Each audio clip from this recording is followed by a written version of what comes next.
Magandang umaga, narito na ang PTV Balita Ngayon.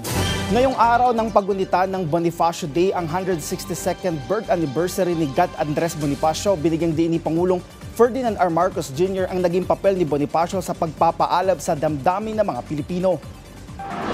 Ayon sa Pangulo, iminulat ni Bonifacio ang mga mata ng mga Pilipino para labanan ng pang-aapi at tumindig para sa kalayaan. Anya, si Bonifacio ay nananatiling inspirasyon sa mga Pilipino kasama na ang patuloy na pangangalaga sa kasarinlan na kanyang ipinaglaban. Dagdag pa ng Pangulo, gaya ni Bonifacio ay dapat na pangalagaan ng ating dangal. Sa uli, umaasa ang Pangulo na magagamit ang mga aral ni Bonifacio sa pagkakaroon ng mapayapa, malaya at maunlad na bansa. Sa ibang balita, kinumpirma ng Philippine Consulate General sa Hong Kong ang pagkamatay ng isang overseas Filipino worker sa nangyaring sunog sa Taipo. Ayon sa ulat, umaabot na sa higit 100 ang namatay mula sa sunog na sumiklab sa ilang high-rise building sa lugar. Nagpaabot naman ng pakikiramay ang Consulate General sa pamilya at mga kaibigan ng nasawing OFW.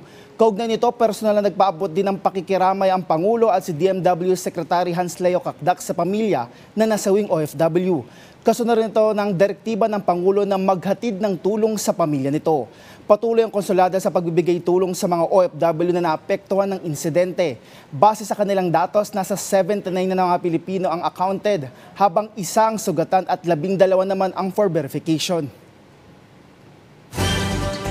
At yan ang mga balita sa oras na ito. Para sa iba pang updates, i-follow at i-like kami sa aming Facebook at X at PTVPH. Ako si Rod Lagusad para sa Pambansang TV sa Bagong Pilipinas.